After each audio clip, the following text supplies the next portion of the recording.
Selanjutnya, dalam lingkungan pemasaran makro, ada kebutuhan dan tren. Jadi banyak peluang yang ditemukan dengan kita harus identifikasi tren yang ada. Jadi kita harus pahami hari ini trennya apa. Secara umum, secara makro trennya apa. AI tadi misal, itu tren. Ini kalau produk-produk ya produk yang murah, yang ini misal kacauan, itu kan tren. Ya, tren. Contoh, tren adalah arah atau urutan kejadian yang memiliki momentum dan jangka waktu tertentu. Ya.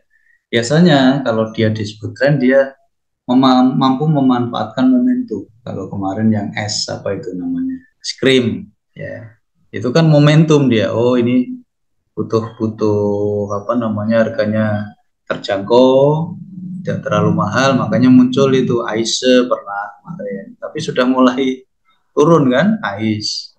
Terus ini apa itu yang apa es apa itu namanya itu yang mulai banyak gerenya juga itu kan momentum. Ya, kemudian yang ayam itu kan mulai banyak muncul itu momentum ya, dan munculnya ada jangka waktu tertentu. Itu namanya tren ya, termasuk tren partisipasi wanita bekerja meningkat misal. Ini misal, jadi kalau hari ini sudah tadi kaitan dengan gender, sudah ada persamaan gender, partisipasi wanita otomatis akan meningkat bekerja. Berarti peluang usaha apa yang bisa kita bidik? Ya, itu ya, penitipan anak, misal. Apalagi makanan cepat saji karena nggak sempat masak, gitu ya. Laundry, itu kan, karena sudah tidak sempat untuk nyuci. Ini masuk pagi, masuk laundry, nanti pulang kerja diambil, kan gitu kan? Ya, yang cepat itu. Atau hari ini nanti 2-3 hari yang pakaian tidak harus dipakai cepat, nah itu bisa. Tapi sudah laundry plus plus apa itu? Plus setrikanya biasanya itu sampai ke sana di peluang usaha. Pakaian kerja wanita, kemudian transportasi yang aman dan nyaman, itu ya. Nah, kalau yang masalah berarti yang aman nyaman itu seperti apa transportasi? Contoh, kebutuhan mobil berukuran kecil karena tadi Brio yang kecil-kecil itu ya, itu kan sangat di Ayla, Kia yang kecil-kecil itu sangat diminati untuk para pekerja wanita. Ya, itu contoh. Atau kalau kita yang di lapangan, misal sayur itu kan mulai yang malam-malam ya, pasar malam itu udah mulai buka. Ya, jadi tidak sempat belanja pagi yang masih sempat atau biasa masak, kalau tidak masak enggak enak nih rasanya lah.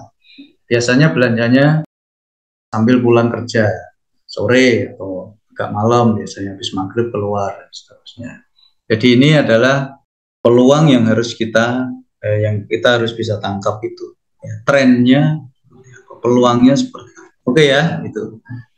Kemudian ada istilah Fed ya yang harus teman-teman pahami. Kemudian ada istilah tren dan mega trend. Kalau Fed adalah situasi yang tidak dapat diprediksi. Jadi situasinya sudah sangat cepat sekali. Prediksinya sudah bisa terjadi untuk jangka pendek tanpa menunjukkan adanya signifikasi bagi perusahaan secara sosial maupun ekonomi. Misal musim jualan ake lohan, nah itu yang kemarin Antorium rame, nah, itu kan namanya Fed, tidak bisa diprediksi. Jadi musiman. Kemudian ya tren. Kalau tren ini dapat diprediksi dan terjadi dalam durasi yang lebih panjang daripada Fed tadi. Tren terjadi pada masa yang dapat diamati, ya, jangka panjang pada berbagai bidang pemasaran, ya, dan konsisten terhadap berbagai indikator. Contoh apa? Telepon dari umum ke HP. Itu kan pergeserannya trennya. Dulunya ini zaman saya ini masih ini nggak teman-teman, masih ketemu nggak yang gambar itu, yang apa namanya telepon dari telepon umum? Masih ketemu nggak teman-teman? Mbak Dita masih ketemu, masih nemui? Masih, Pak. Oh Kecil saya masih, masih. ya Waktu saya kecil masih nemuin itu, Pak. masih. Berarti belum sempat telepon-teleponan pakai itu kan? Belum, Kalau belum. kecil, oh belum. Ya, itu pakai koin itu. Nah, koin. Sebelumnya pakai kartu. Kartu apa namanya itu? Pulsa itu. Ya, kartu kayak kayak di tol hari ini tapi lebih tipis biasanya dimasukkan. Itu ada. Ya. Jadi itu namanya dulu tren, ada wartel. Ya, saya masih ingat itu. Jadi kalau jam 21 sampai jam 5 pagi itu diskon. Diskon, tinggal 25% bayarnya. Itu antri itu tren. Ada namanya mega trend. Ini John Naisbitt ini yang menyampaikan, yaitu perubahan besar dalam kehidupan sosial, ekonomi, politik, teknologi.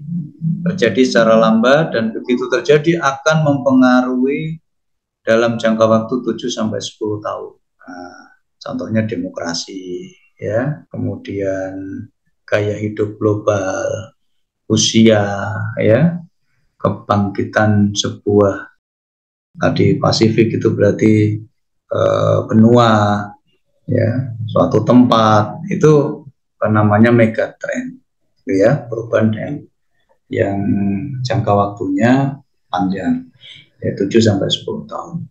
Ya ini ya istilah-istilah dalam lingkungan pemasaran, ada istilah Fed, ada istilah tren maupun megatrend. Kemudian tren yang terjadi tadi megatrend John Naisbitt ya yang terjadi.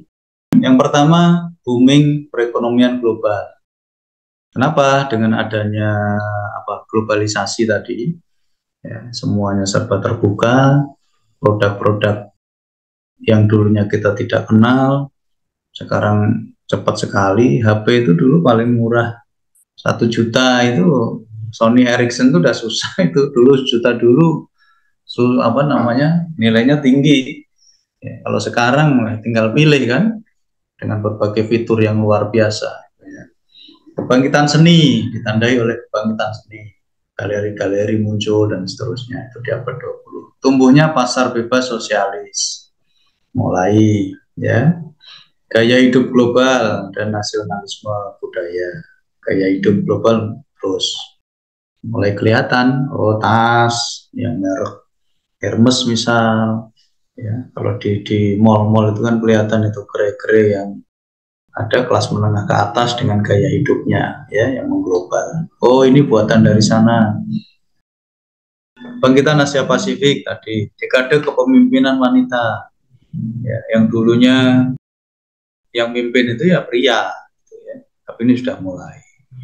Kemudian bangkitan individu, kemudian agama. Ini tren yang terjadi di abad 20. Oke, selanjutnya kita identifikasi perubahan lingkungan pemasaran. Jadi ada percepatan secara substantif ya dalam hal transportasi. Ya, ini perubahannya sangat luar biasa kan ya, pemasaran di bidang transportasi yang dulunya mengandalkan darat, yang transportasi umum bis dan seterusnya, ini kan sudah mulai ada perubahan KAI misal, dan dia terus mereformasi. Ini kan percepatan ya. Kalau tidak segera kita menyesuaikan ya akan kalah. Makanya ada sleeper bus ya, bus yang kita bisa istirahat di sana dengan harga yang hampir sama dengan yang kereta dan seterusnya. Ini percepatan dalam transportasi. Komunikasi tadi sudah ya berkembangnya sangat cepat sekali. Ada 3G, sekarang sudah 4G, ada 5G ya. Nanti mungkin ini 6G-nya sudah mungkin sudah tinggal meluncurkan, bisa saja akan begitu karena terus ini ya. Dan transaksi internasional. Oke. Jadi ini pasti akan ada perubahan-perubahan dan percepatan. Kalau yang sekarang ya mulai ke AI, pintu rumah saja sudah pakai apa itu?